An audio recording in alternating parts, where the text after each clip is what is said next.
January 7, 2015 marked the beginning of a three-day terrorist attack, which started with a deadly shooting at the Parisian headquarters of a French satirical magazine and left 20 victims wounded or dead, including 3 suspects. Most of the losses were employees of Charlie Hebdo, a weekly magazine known for its rebellious tone and controversial content in the form of writings and cartoons. Economic turmoil and youth unemployment rates that hover around 24% aren't only dragging French President François Hollande's approval rating to an all-time low, they're also exacerbating political unrest that already exists within the country. For years, France has experienced significant levels of immigration, especially from Islamic countries, many of which were previous colonies of France. In fact, the Muslim population of the country is roughly 7.5%, the largest in the European Union. However, anti-immigrant sentiment among the population has led to rising tensions between Islamic and bordering communities, especially in light of France's past colonial history, and has caused the non-native population to feel alienated. Compounding that sentiment is France's far-right nationalist political party Front National, which opposes the European Union as well as immigration, particularly from Muslim countries, and which won the 2014 European Parliament election in France with almost 25% of the vote. Islam as a religion was founded on the teachings of God as told to the Prophet Muhammad and revealed in the Quran, making Muhammad a significant figure to the faith.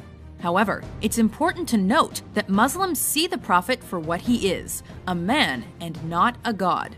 Adherents believe that if depictions of Muhammad were allowed, it could result in believers venerating a human over their true God Allah, and as the word Muslim translates to one who submits to God, that would be an unacceptable reality. However, the Quran does not overtly prohibit such depictions, making this another contentious issue. But the fact remains, some radicalized and extremist offshoots of Islam are willing to protect their prophet by any means necessary, meaning they view blasphemy as a crime punishable by death. And the fact that Charlie Hebdo not only depicted Muhammad, but depicted him in racy caricatures makes the magazine even more of a target. January 11, 2015 saw upwards of 3.7 million march throughout France, in what was thought to be the largest demonstration in French history.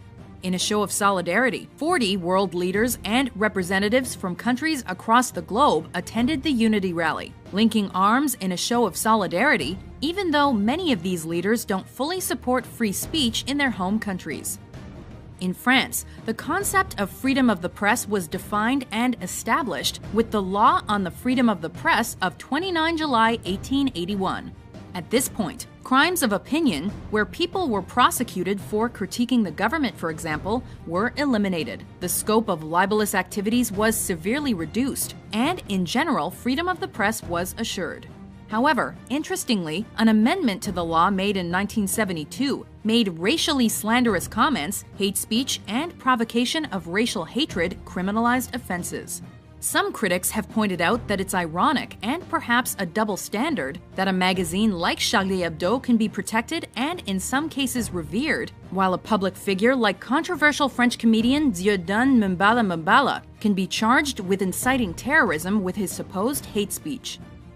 While the attack on Charlie Hebdo and free speech undeniably brought people together, some fear it might also prove to be a boiling point that pushes Islamophobia into the mainstream, and that the French and other European governments could use these attacks to crack down on civil liberties.